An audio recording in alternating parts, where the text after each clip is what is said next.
Hello दोस्तों, आप सभी कैसे हो। मुझे उम्मीद है कि आप सब अच्छे होंगे और खुश भी होंगे।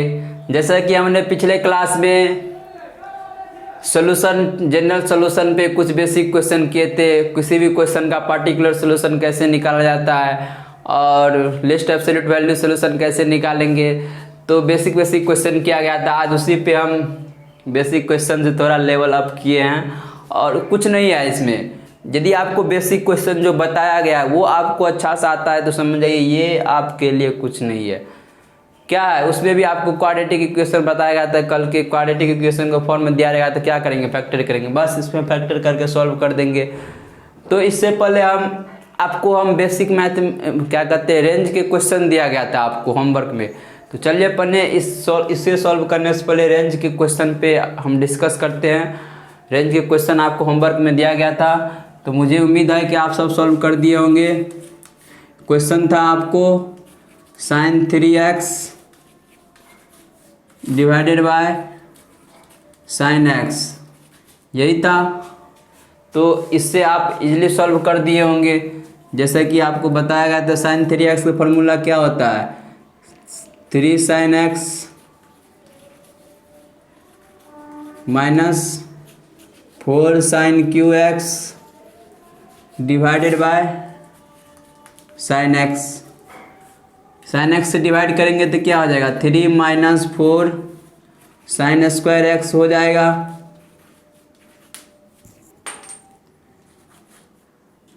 तो इसका रेंज निकालना है।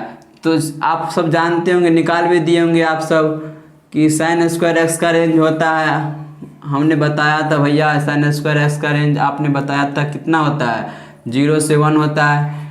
तो आप सब ने ऐसे सॉल्व कर दिए होंगे। उसके बाद -4 से मल्टीप्लाई करेंगे तो -4 से मल्टीप्लाई करते ही क्या हो जाएगा, ये -4 से मल्टीप्लाई करेंगे तो ये -4 से 0 बन जाएगा और फिर +3 ऐड करेंगे तब रेंज क्या हो जाएगा, +3 ऐड करते ही इसका रेंज कितना हो जाएगा, +3 ऐड करते -1 से 3। अधिकतर स्टूडेंट ने ऐसे सॉल्व करके ये आंसर ला दिए होंगे। लेकिन जो कुछ समझदार स्टूडेंट है वो मेरे हर लेक्चर पे बात पे ध्यान देते हैं और उस लेक्चर के जो बताते हैं उस पर वो गौर बारीकी से सुनते हैं और उसको खुद से समझने का प्रयास करते हैं। तो वैसे स्टूडेंट को ये गलती नहीं की होंगी, क्योंकि ये जो आंसर जो आया है ना ये गलत है। ये कैसे गलत है, क्योंकि कुछ समझदार ही स्टूडेंट होंगे जो इसका आंसर एग्जैक्टली सही निकाले होंगे। ये कैसे, हम आपको पिछले क्लास में या पहले क्लास में भी आपको बताया गया था कि जब भी हम कोई भी नंबर से डिवाइड करेंगे तो वो नंबर क्या होना चाहिए, नॉन जीरो होना चाहिए। तो नॉन जीरो होना चाहिए ये आपको बताया गया था। तो उसी केस में ये डिवाइड या कैंसिल कर सकते हैं आपस में। तो क्यों नॉन जीरो होना चाहिए ये भी बताया गया था। जब भी हम 0 से डिवाइड करते कोई भी नंबर को तो इन्फिनेटिव को अप्रोच करता है, यानी कि अनडिफाइंड कर देता है। तो यहाँ पे आप कहेंगे भैया यहाँ पे 0 कहाँ हो रहा है, तो देखिए भैया sin x का रेंज कहाँ से कहाँ तक होता है, -1 से 1, उसके बीच में 0 आया कि नहीं आया ना। तो इस पर ध्यान रखना है छोटी छोटी कंसेप्ट पे।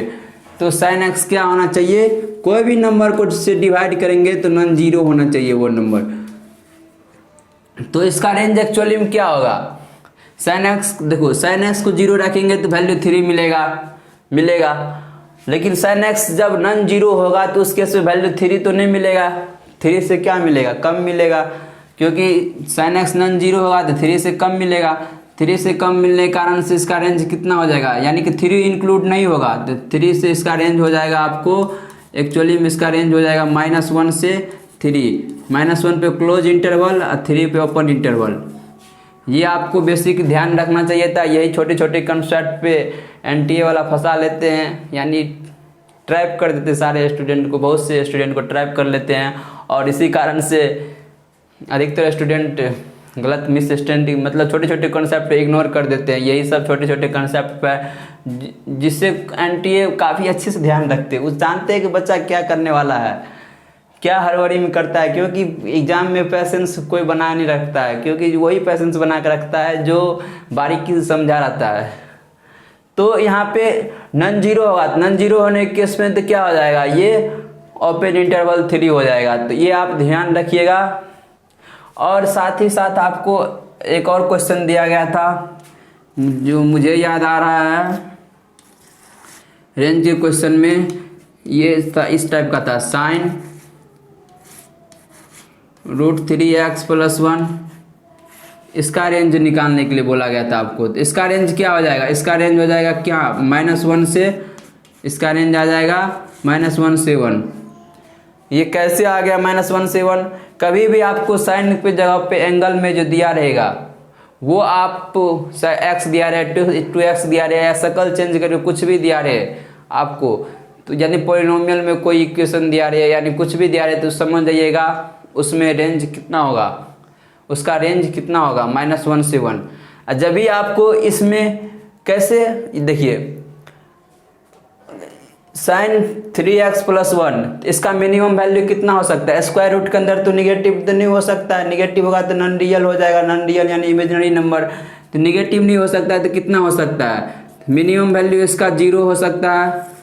और 0 से कहाँ तक जा सकता है, मैक्सिमम इन्फिनिटी तक जा सकता है कि नहीं। साइन का ग्राफ आप सब नहीं जानते हैं तो जान लीजिए, और आगे भी हम चर्चा करने वाले हैं। साइन का ग्राफ इस तरह से होता है, इस तरह से, ये साइन π/2 पे ये मैक्सिमम वैल्यू लेता है 1 और मिनिमम वैल्यू लेता है, यहाँ पे मिनिमम वैल्यू हो जाएगा आपका -1, और ये होता है पाई, और इसके पीछे भी ठीक इसी प्रकार चलता है। तो ये साइन क्या कर रहा है, 0 से पॉजिटिव इन्फिनिटी, साइन क्या कहता है, साइन का डोमेन ऑल रियल नंबर चाहिए। तो यहाँ पे डोमेन कितना दिया जा रहा है, यहाँ पे डोमेन r+ दिया जा रहा है, यानी कि 0 से लेके इन्फिनिटी, तो यानी r+ डोमेन दिया जा रहा है। तो इस डोमेन में ये एक पीरियड तो फ्लो कर रहा है, जब भी आपको एक पीरियड इसको बोला जाएगा 0 से लेके 2π तक। साइन का पीरियड कितना होता है, 2π होता है। एक पीरियड फ्लो कर रहा है तो मिनिमम वैल्यू को भी अप्रोच कर रहा है -1 को, और मैक्सिमम वैल्यू भी अप्रोच कर रहा है 1 को। तो इसका रेंज कितना आ जाएगा, -1 से 1। तो इस कारण से साइन के एंगल में कुछ भी दिया जाए पॉलिनोमियल के केस में, तो x दिया जाए 2x, y 3, 4, ऐसे कुछ भी पॉलिनोमियल केस में एंगल दे दिया जाए, तो आप हमेशा ध्यान रखिएगा उसका रेंज -1 से 1 होता है। लेकिन एक कंडीशन और इसमें फ्लो होता है, आपको साइन के एंगल में कोई ट्रिगोनोमेट्रिक रेशियो फंसा दिया जाए, कहने का मतलब ये है, जो कि अधिकतर स्टूडेंट को पता नहीं होता है, ना कि उसे बताया जाता है, पता कैसे होगा, उसको बताया नहीं जाता है अच्छी से। तो कैसे, देखिए आपको साइन के अंदर दे दिया जाए cos x, तो उस कंडीशन में इसका रेंज क्या हो जाएगा, तो उस कंडीशन में इसका रेंज, जब भी आपको साइन के एंगल में या कॉस के एंगल में कोई भी ट्रिगोनोमेट्रिक फंक्शन फंसा दिया है, तो आपको दिमाग में रखना है, वहाँ पे आपको कुछ सोचना पड़ेगा, लॉजिक लगाना पड़ेगा, तभी आप उसका रेंज डायरेक्ट आप -1 से 1 नहीं लिख दीजिएगा, क्योंकि इसका रेंज -1 से 1 नहीं होगा। इसका क्यों हो गया -1 से 1 ये भी बता दिया आपको। देखिए इसका क्या होगा रेंज, तो साइन का डोमेन ऑल रियल नंबर या r+ के केस में क्या होता है, -1 से 1 रेंज होता है। लेकिन यहाँ पे क्या, यहाँ पे एंगल क्या है, cos x है। cos x का रेंज कितना होता है, -1 से 1, यानी कि साइन को दिया कितना जा रहा है, -1 से 1 ही दिया जा रहा है।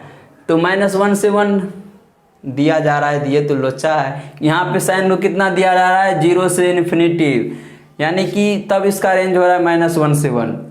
यहाँ पे आपको 2x दिया रहा था, तो 2x, तो 2x के केस में तो ये भी इसका रेंज भी होता है -1 से 1, क्योंकि पॉलिनोमियल हो गया 2x। जब भी आपको ट्रिगोनोमेट्रिक फंक्शन फंसा कर दिया जाए, तभी आपको बस इसका यूज करना है। देखिए cos का रेंज कितना होता है, -1 से 1, तो यानी साइन को कितना मिल रहा है, -1 से 1, तो साइन को हम -1 से 1 देंगे। ये साइन का ग्राफ होता है, आगे पीछे इसी तरह से। अब देखिए -1 से 1, तो ये पाई होता है, -π होगा, तो पाई का वैल्यू कितना होता है, अप्रोक्सीमेट 3.14, और ये हो जाएगा आपको π/2 होता है, तो ये -π/2 हो जाएगा, निगेटिव साइड है तो इसका वैल्यू कितना हो जाएगा, -1.57 हो जाएगा। और -1 दिया जा रहा है, -1 यहाँ कहीं आएगा और +1 यहाँ कहीं आएगा और ये हो जाएगा आपका π/2। तो यहाँ पे इतना ही आपको दिया जा रहा है, तो इतना ही दिया जा रहा है तो रेंज भी हमको इतना ही में मिलेगा, क्योंकि यहाँ पे देखिए यहाँ पे सारे 0 से इन्फिनिटी तक जा रहा है, तो 0 से इन्फिनिटी तक जा रहा है तो एक पीरियड फ्लो कर रहा है, लेकिन यहाँ पे एक भी पीरियड फ्लो नहीं कर रहा है, तो इसका रेंज कितना हो जाएगा। इस केस में आप ध्यान रखिएगा, इसका रेंज sin -1, तो sin -1 तो -sin1 से लेके sin1 कितना हो गया, sin1 हो जाएगा, ओपन नहीं क्लोज इंटरवल हो जाएगा। देखिए इसका रेंज इतना ही दिया रहा है, मिनिमम इतना दिया जा रहा है और मैक्सिमम इतना, यानी कि sin1 से sin1 तक इसका रेंज हो जाएगा। तो ये आप दिमाग में रखिएगा, जब भी आपको ट्रिगोनोमेट्रिक में कोई ट्रिगो मतलब रेशियो फंसा कर दिया जाए एंगल में, तभी आपको सावधान रहना है। जैसे इसमें दिया जाए पॉलिनोमियल दे देंगे -∞, कोई भी कुछ भी दे देंगे पॉलिनोमियल केस में, तो इसका रेंज हमेशा -1 से 1 होता है, दिमाग में रखिएगा। और देखिए आप कुछ स्टूडेंट के दिमाग में ये भी क्वेश्चन आया होगा, कुछ स्टूडेंट सोचेंगे भैया क्यों ना हम इसको इस तरह से दे देंगे, तो इसका रेंज क्या हो जाएगा, कॉस के अंदर साइन दे देंगे, कॉस के अंदर sin x दे देंगे, तो इसका रेंज क्या हो जाएगा। तो इसका रेंज क्या होगा, इसका भी रेंज बिल्कुल इस तरह से निकलेगा। देखिए साइन का रेंज कितना होता है, -1 से 1, कॉस को मिल कितना रहा है, -1 से मिल रहा है, -1 से 1 मिल रहा है, तो उसी में कॉस भी अपना रेंज दिखाएगा। जैसे साइन को कितना मिला था, -1 से 1 मिला था, तो कॉस का ग्राफ कैसे होता है, इस तरफ को कॉस का ग्राफ होता है, इस तरह से होता है कॉस का ग्राफ, ये होता है -π/2, क्योंकि कॉस 90 पे 0 होता है तो ये π/2 हो गया। अब कॉस 0 पे 1 होता है तो कॉस का ग्राफ इस तरह से होता है, फिर ये आगे चलते जाएगा, फिर पीछे इसी तरह से चलते जाएगा और यहाँ कहीं आके पाई होता है वैल्यू। तो ये आप दिमाग में रखिएगा, π/2 तो यहाँ पाई होगा, क्योंकि 90 कॉस पाई पे नहीं, यहाँ बीच में कहीं पाई होता है, उसके बाद ये 3π/2 हो जाएगा। इस तरह से कॉस का ग्राफ बढ़ते जाएगा। यदि आप कॉस का ग्राफ अभी नहीं जानते तो कोई बात नहीं, घबराइए नहीं, तो फंक्शन जब पढ़ेंगे तो वहाँ पे डिस्कस कर लिया जाएगा, अच्छा से इसको बताया जाएगा फिर से। तो ये देखिए कॉस sin x, साइन को रेंज कितना आ रहा है, -1 से 1, तो -1 से 1, तो कॉस को भी देंगे -1 से 1, π/2 से कम ही होगा, यानी π/2 1.57, यानी 1 उससे छोटा होगा। तो कॉस को मिल कितना रहा है, कॉस -1 तो कॉस थीटा ही होगा, और कॉस 1 तो कॉस थीटा ही रहेगा। तो मिनिमम वैल्यू कितना मिल रहा है कॉस को, मिनिमम वैल्यू देखिए ये दोनों आपस में सेम जगह पे कट कर रहे हैं, सेम जगह करने का in the sense minimum value दोनों का सेम दे रहे हैं। कॉस -1 पे भी ये कॉस 1 हो रहा है, कॉस 1 पे भी कॉस हो रहा है, यानी कि सेम वैल्यू आ रहा है। तो सेम वैल्यू आ रहा है तो ये मिनिमम वैल्यू हो गया। कॉस का मैक्सिमम वैल्यू कितना होता है, कॉस 0 पे 1 होता है, तो मैक्सिमम वैल्यू 1 होगा। तो इसका रेंज कितना हो जाएगा, इसका रेंज हो जाएगा कॉस 1 से 1।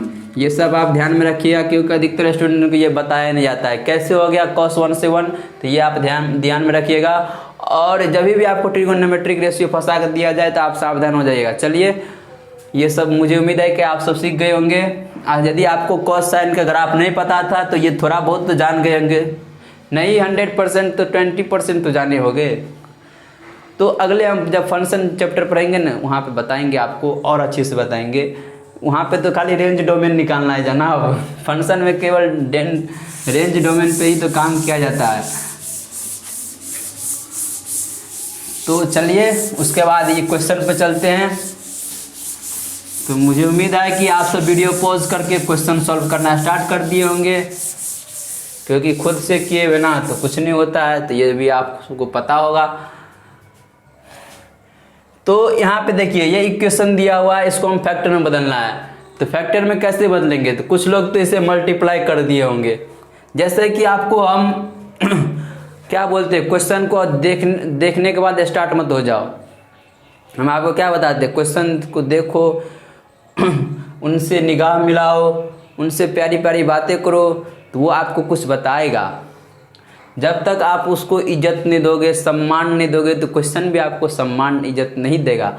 तो कुछ लोग तो देख के स्टार्ट हो जाते हैं। नहीं, आपको एग्जाम्पल ही बताए थे कार्तिक के भगवान और गणेश भगवान के पे लेके, तो ये सब आपको नहीं करना है। वो एग्जाम्पल याद आए तो आप काफ़ी अच्छे से समझ गए होंगे, क्योंकि पिछले ही क्लास में शायद बताए थे, पिछले 2 क्लास में, तो वो तो ध्यान होगा ही। तो देखिए, इसको क्या करना है, हमें फैक्टर करना है। तो कुछ लोग इसको इससे मल्टीप्लाई कर दिए होंगे, तब बोलेंगे इसमें एक रिलेशन लाएंगे, उसके बाद इसका फैक्टर करेंगे। लेकिन आपको ऐसा नहीं करना है। आपको बिल्कुल हम क्या बताए थे फैक्टर करने के लिए। देखिए यहाँ पे क्वेश्चन को ध्यान से देखिएगा, तो यहाँ पे ये कुछ बता रहा है। साइन स्क्वायर एक्स जो है वो क्या बता रहा है, साइन स्क्वायर एक्स को 1 माइनस कॉस स्क्वायर एक्स लिख सकते हैं। 1 माइनस कॉस स्क्वायर को कितना लिख सकते हैं, ए स्क्वायर माइनस बी स्क्वायर, ए प्लस बी इंटू ए माइनस बी, तो 1 plus cos x into 1 minus cos x, यानी कि इस तरह से इसको सॉल्व कर सकते हैं। देखिए पहला वाला 2 sine x minus cos x into 1 plus cos x हुआ। साइन स्क्वायर एक्स को इस साइड लेके जाएंगे तो इसको क्या लिखेंगे, cos square minus cos square, तो कॉस स्क्वायर एक्स को साइन स्क्वायर एक्स इस साइड लेके जाएंगे तो क्या हो जाएगा, माइनस साइन स्क्वायर। तो साइन स्क्वायर एक्स को क्या लिखेंगे, 1 माइनस कॉस स्क्वायर, तो 1 माइनस कॉस स्क्वायर क्या बन जाएगा, 1 minus cos x into 1 plus cos x हो जाएगा इक्वल्स टू 0। अब हमें क्या करना है, 1 प्लस कॉस एक्स दोनों में दिख रहा है तो कॉमन ले लेंगे।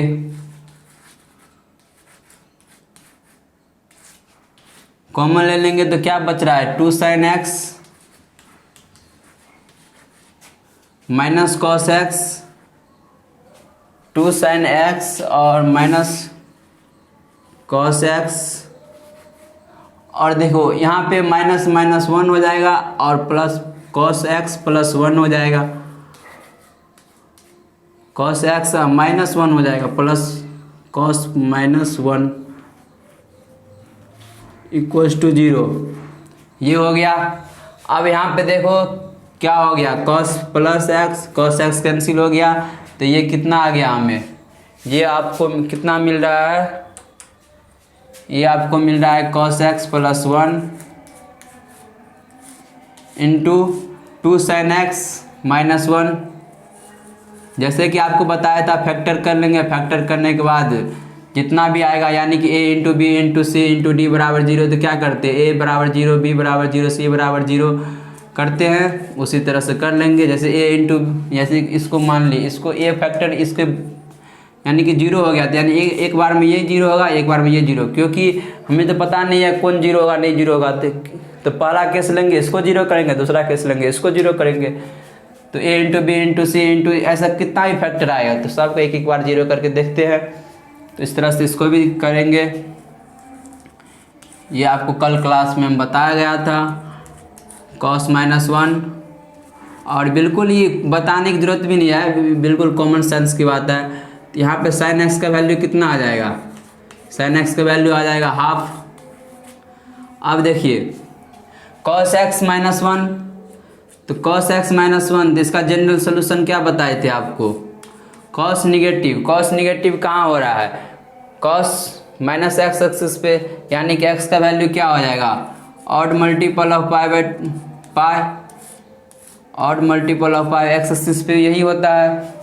और साइन एक्स हाफ, तो sine x equals to sine alpha, तो लिख सकते हैं साइन अल्फा का वैल्यू कितना, हाफ हो रहा है, यानी कि पाई बाय 6। तो यहाँ पे x का वैल्यू कितना आ गया, जनरल सोल्यूशन इसका n पाई प्लस माइनस 1 के पावर n इंटू अल्फा का वैल्यू पाई बाय 6। तो ये आपका जनरल सोल्यूशन निकल गया इस क्वेश्चन का। तो ये आपको दिमाग में रखना है, कैसे निकाले, तो इक्वेशन दिया था, फैक्टर किए, जनरल सोल्यूशन आ गया। अब इसके बाद इसमें आपको कुछ पूछ ले, क्या पूछ ले, आपको इसमें कोई पूछ ले नंबर ऑफ सोल्यूशन बताओ, नंबर ऑफ सोल्यूशन बताने के लिए आपसे पूछ लेगा, कहाँ से कहाँ तक पूछ लेगा आपको, नंबर ऑफ सोल्यूशन बताओ कितना सोल्यूशन होगा, नंबर ऑफ सोल्यूशन बताओ 0 से लेकर 2 पाई के बीच में। आपसे इस तरह से क्वेश्चन पूछ सकता है। तो 0 से 2 पाई के बीच में नंबर ऑफ सोल्यूशन इसमें कितना होगा। तो अब क्या करेंगे, 0 से 2 पाई के बीच में नंबर ऑफ सोल्यूशन कैसे निकालेंगे। तो हम सबसे पहले ग्राफ के थ्रू चलेंगे। आपको क्वाड्रेटिक के थ्रू बताए गए, क्वाड्रेटिक के थ्रू हम सॉल्व करते कोई भी चीज़ को। तो क्योंकि ऐसे आप वैल्यू रखते चेक करिएगा तो बहुत लंबा प्रोसेस हो जाएगा। जैसे कि 0 से 2 पाई के बीच में, तो हम क्या करेंगे, एक बार n का वैल्यू, n इंटीजर होता है तो n का वैल्यू 0 रखेंगे तो पाई आएगा, फिर 1 रखेंगे तो 2 पाई आएगा। इस तरह से चेक करने के बढ़िया ग्राफ पे रिप्रेजेंट कर लेंगे और तुरंत जैसे कि बताए थे आपको।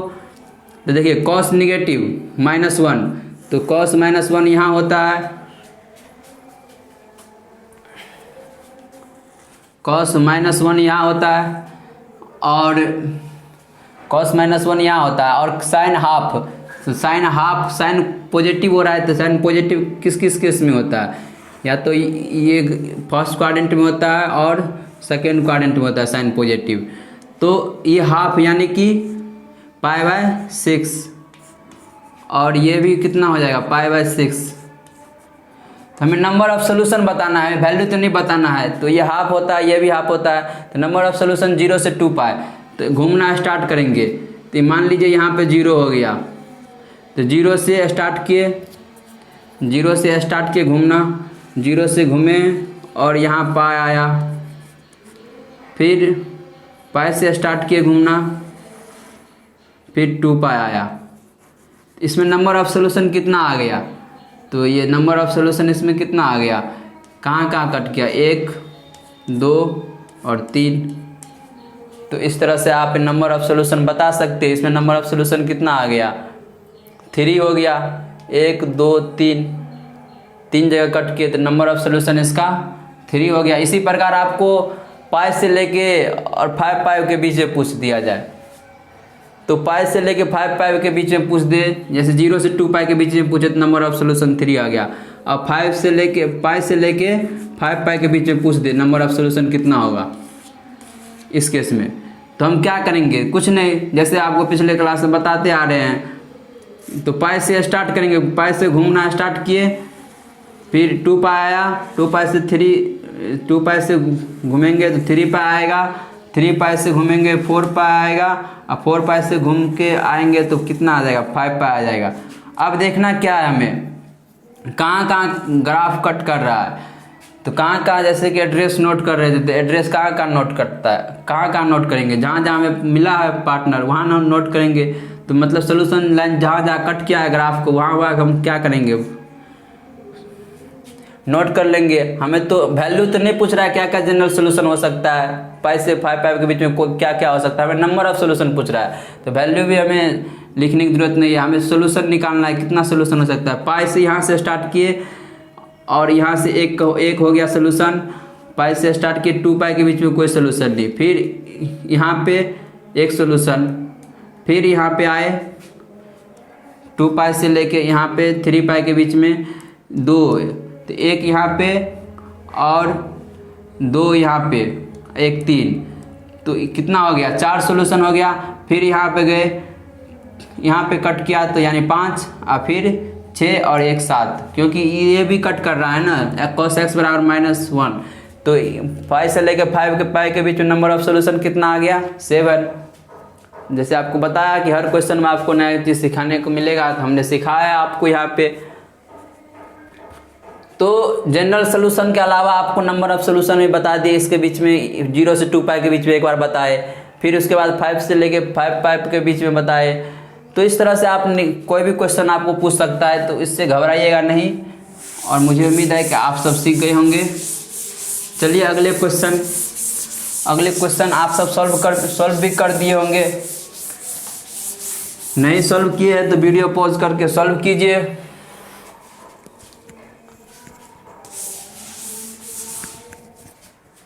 अगले क्वेश्चन क्या कर रहा है, देखिए अगले क्वेश्चन तो और इजी है, ये तो हमें दिख रहा है, इसको इस साइड करेंगे तो फैक्टर हो जाएगा। तो cot x minus cos x, इसको इस साइड करेंगे तो क्या आ जाएगा, plus cot x plus cos x into cot x, और ये -1 हो जाएगा। अब इसका फैक्टर आपको दिख रहा है, कॉट एक्स कॉमन लेंगे तो क्या हो जाएगा, कॉस एक्स प्लस 1 हो जाएगा। इसका फैक्टर एक कितना आ जाएगा, कॉट एक्स प्लस 1। देखिए कॉट एक्स इसमें से कॉमन लिए तो कितना बच जाएगा, कॉस एक्स प्लस 1 हो जाएगा, कॉस एक्स प्लस 1, और यहाँ पे कितना बच जाएगा, तो -1 कॉमन लेते ही तो ये इसका एक फैक्टर ये हो गया और दूसरा फैक्टर इसका हो गया cos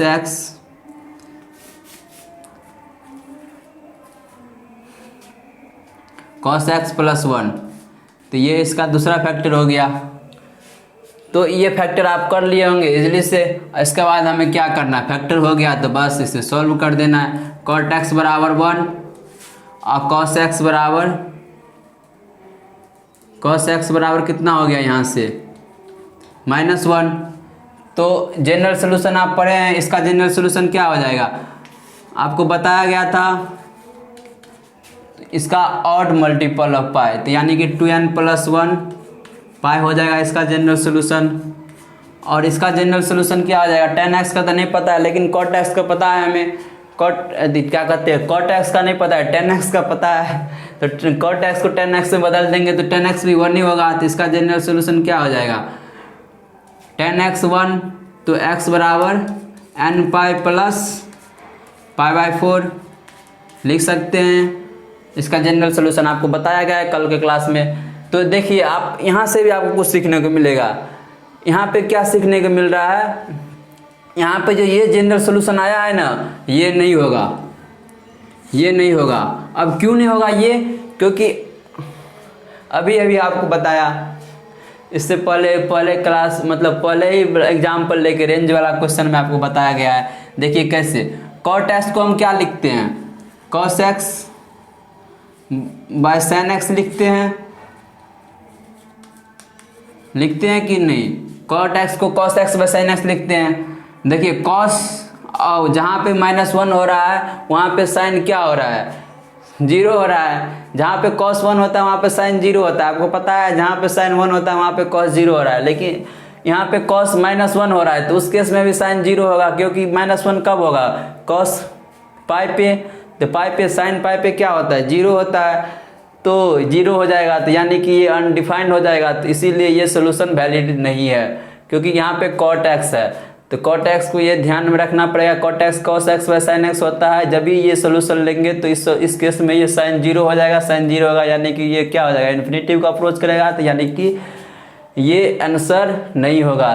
तो डिफाइन आपको जैसे अभी बताया गया था पहले ही सवाल के थ्रू, तो आपको बेसिक ये बात ध्यान में रखना है।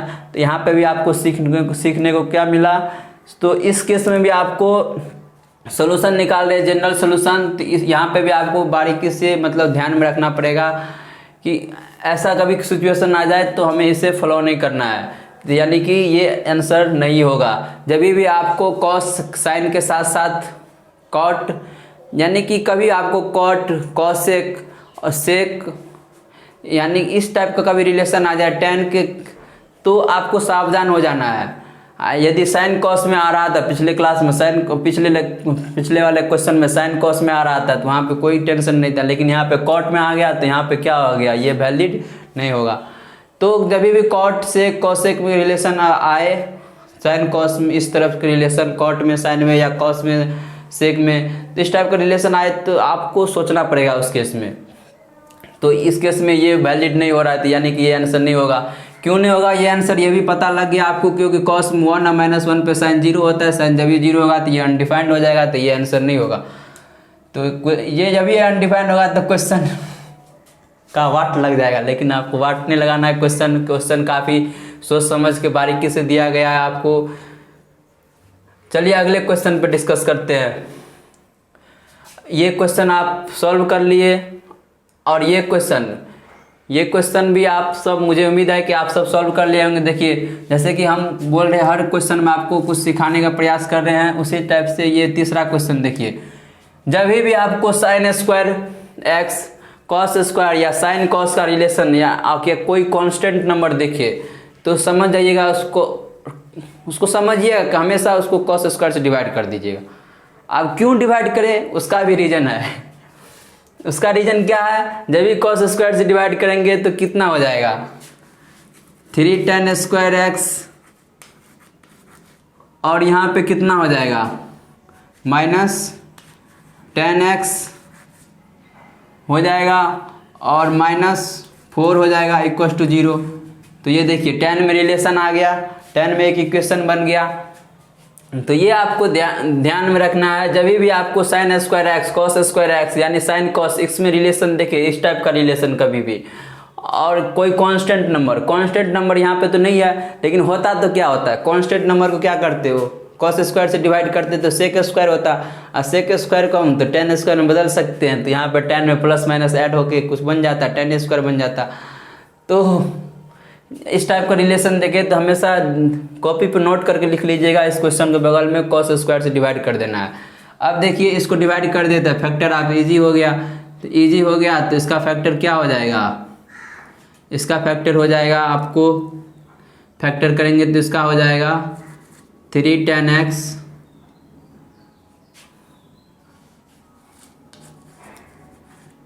tan x plus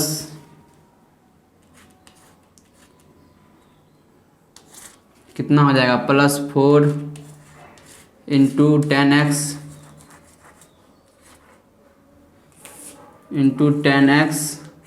-1। तो 3 tan स्क्वायर हो गया और यहाँ पे -4 हो गया और 4 tan x, तो यहाँ पे प्लस हो जाएगा, यहाँ पे माइनस हो जाएगा।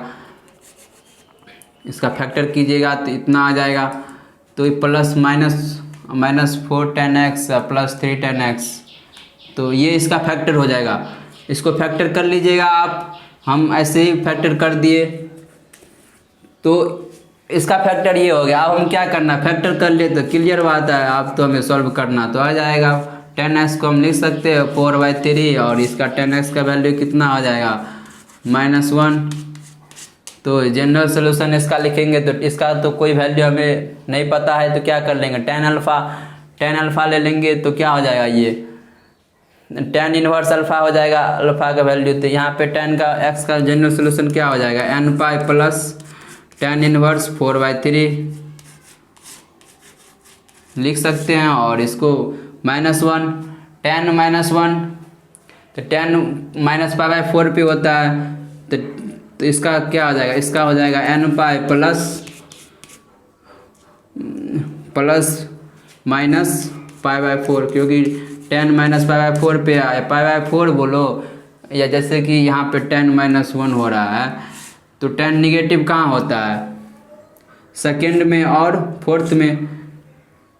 तो ये π/4 हुआ और ये π/4 हुआ। हमने क्या किया, क्लॉकवाइज मेजर कर लिया, तो क्लॉकवाइज मेजर करते ही तो -π/4 हो गया, एंटी क्लॉकवाइज मेजर करेंगे तो पाई -π/4 यानी कि कितना हो जाएगा 3π/4। तो n पाई प्लस 3π/4 भी लिख सकते हैं। तो ये इजली हो गया सॉल्व। उसके बाद अगला क्वेश्चन क्या है, प्रोडक्ट के फॉर्म में दिया हुआ है।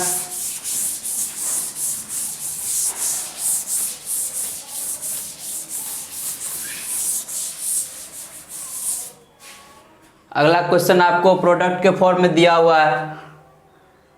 प्रोडक्ट के फॉर्म में दिया हुआ है तो हम क्या करेंगे, फैक्टर कैसे करेंगे इसका। प्रोडक्ट के फॉर्म में दिया है, इसको फैक्टर करने के लिए कुछ सम में कन्वर्ट करना पड़ेगा। कैसे कन्वर्ट करें, देखिए फैक्टर करना है ना आपको, तो सम को प्रोडक्ट को सम में बस आपको दिमाग लगाते जाना है, और किस तरह हम कन्वर्ट करें ये आपको खुद से सोचना पड़ेगा। प्रोडक्ट में कैसे इजीली कन्वर्ट हो जाएगा, जैसे इसको हम इस तरह से सॉल्व कर सकते हैं। जैसे यहाँ पे 5 नंबर क्वेश्चन, sin 3x कितना हो जाएगा, इसको देखो हम इस तरह से लिख सकते हैं 2 sin 4x को हम इधर लिख दिए और इंटू लिख लिए 2 sin x into sin 2x sin 2x ऐसे लिख दिए। ऐसे क्यों लिख दिए, ये मेरे दिमाग में कैसे आया, ये आइडिया मेरे दिमाग में कैसे आया? क्योंकि यहाँ पे दिख रहा है sin 3x, यहाँ से हमें लगता है जो जरूर इस पे sin 3x में कुछ बनेगा। तो ये आप जानते हैं 2 sin 4x और देखिए 2 sin a sin b। 2 sin a sin b का फॉर्मूला क्या होता है, ये आप सबको पता होगा। 2 sin a sin b का फॉर्मूला क्या होता है, cos a minus b minus cos a plus B. तो cos a माइनस बी तो a माइनस बी तो x और minus cos a plus B तो cos 3x होता है फॉर्मूला। तो लिख दिए और देखिए इसको मल्टीप्लाई कर देंगे तो 2 sin 4x into cos x बन जाएगा और ये मल्टीप्लाई करते ही 2 sin 4x into cos 3x बन जाएगा। अब क्या करना है, प्रोडक्ट आ गया, सब में कन्वर्ट करेंगे। तो सब में कन्वर्ट करते ही क्या हो जाएगा, इसमें प्रोडक्ट को सब में कन्वर्ट करते यानी कि 2 sin a cos b। 2 sin a cos b क्या होता है, sin a plus b plus cos a minus b. तो sin a प्लस बी तो यानी कि sin 5x। अब 2 sin a cos b तो यानी sin a plus b plus sin a minus b होता है। तो sin a माइनस बी करेंगे तो कितना हो जाएगा, sin 3x। अब यहाँ पे देखिए इसको भी उसी तरह कन्वर्ट कर देंगे तो क्या हो जाएगा, sin a plus b a minus b तो sin x तो यानी कि माइनस sin x हो जाएगा। 2 sin a cos b का फॉर्मूला आप जानते हैं, sin a plus b plus sin a minus b. तो a इसको मान लिया, b इसको मान लिया तो a माइनस बी हो जाएगा और plus sin a minus B a plus B तो a प्लस बी करेंगे तो कितना हो जाएगा, sin 7x और ये माइनस से मल्टीप्लाई हो गया, माइनस हो गया।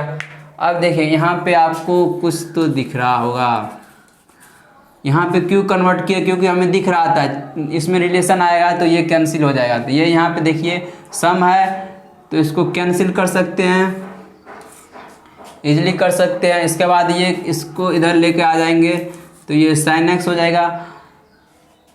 उसके बाद यहाँ पे सम में है तो इसको इस साइड ले जाएंगे तो 0 हो जाएगा। लेकिन जब प्रोडक्ट में आपको दिया रहे ना तब आपको कैंसिल नहीं करना है, प्रोडक्ट में जब ही आपको दिया रहेगा तो कैंसिल कीजिएगा। तो वो आपको क्या बन जाएगा, वो आपको एक टर्म कैंसिल, मतलब जब भी एक टर्म आप कैंसिल कीजिएगा तो आपको मतलब मिस हो जाएगा, आंसर में आपको कुछ आधा अधूरा आंसर आ जाएगा। जैसे कि हमने यहाँ पे देखे थे, इसको लिख सकते 1 इंटू कॉस एक्स और 1 प्लस कॉस एक्स लिख सकते थे इसको इसके बराबर। तो यहाँ पे 1 प्लस कॉस एक्स और 1 प्लस कॉस एक्स को कैंसिल कर देते, लेकिन नहीं किए। क्यों किए, क्यों नहीं किए? तो जब भी हम कैंसिल करते तो एक आंसर मेरा क्या हो जाता, कम हो जाता है। तो ये आपको दिमाग में रखना है। तो sin x और ये कितना हो जाएगा, इसको इधर लेके आ जाएंगे तो प्लस 7x sin 7x और माइनस sin 5x बराबर 0।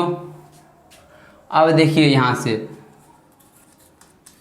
sin x sin c minus sin d।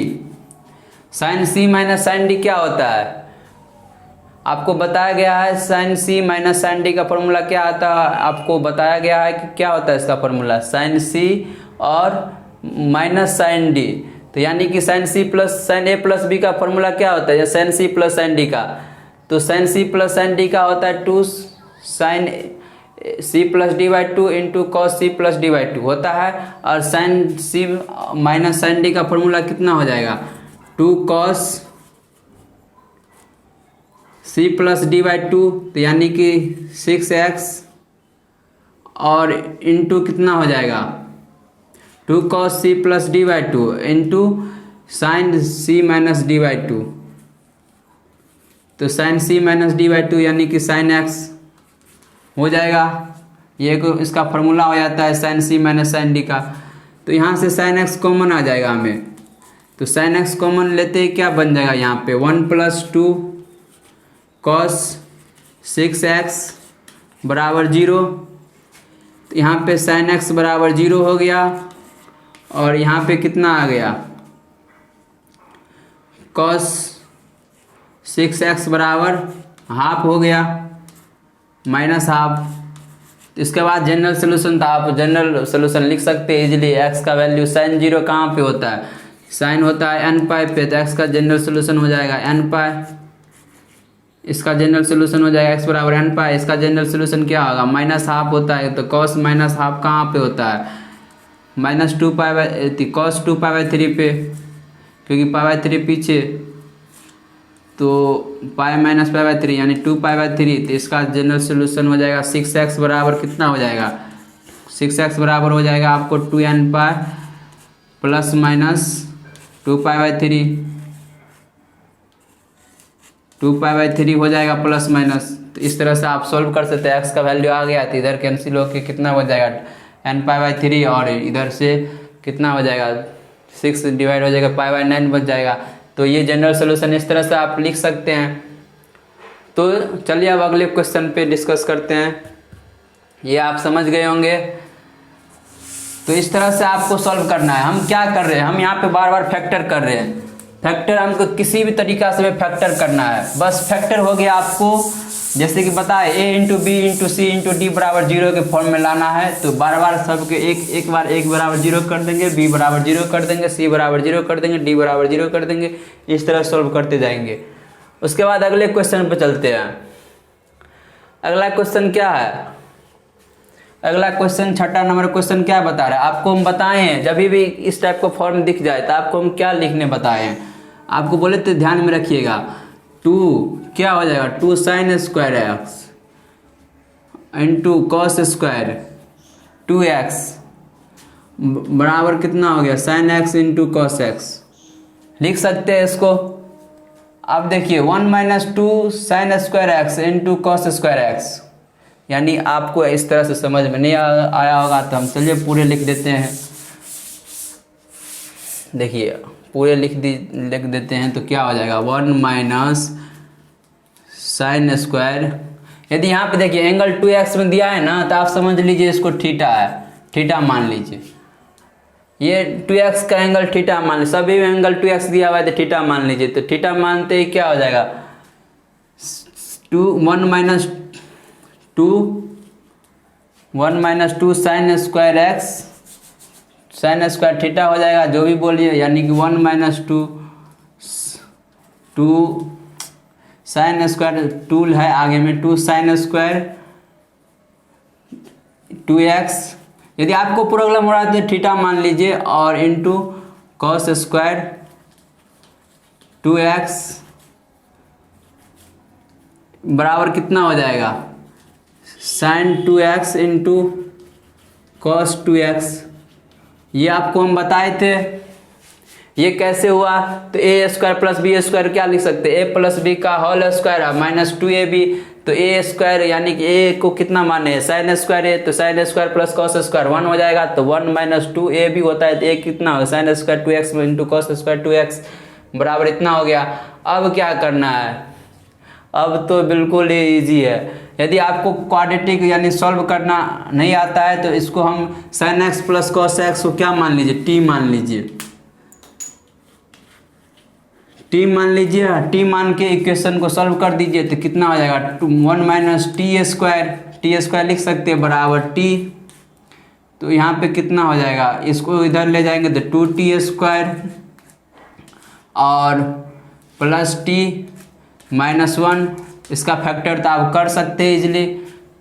इसका फैक्टर कितना हो जाएगा 2t + 1 इंटू t -1 हो जाएगा।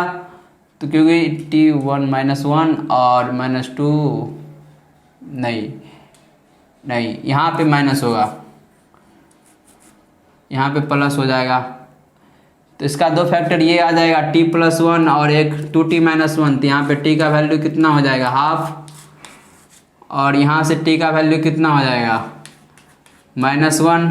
और टी किसको माने हैं sin 2x cos 2x को, तो sin 2x cos 2x को माने हैं। देखिए इस क्वेश्चन से भी आपको नया चीज़ सीखने को मिलेगा। sin 2x cos 2x को कितना माने हैं t, तो ये कितना हो गया हाफ हो गया। और देखिए यहाँ पे 2 से यहाँ पे 2 वैल्यू आ रहा है, यानी कि t का 2 वैल्यू आ रहा है। बार बार लिखने से अच्छा हम एक ही बार लिख देते हैं।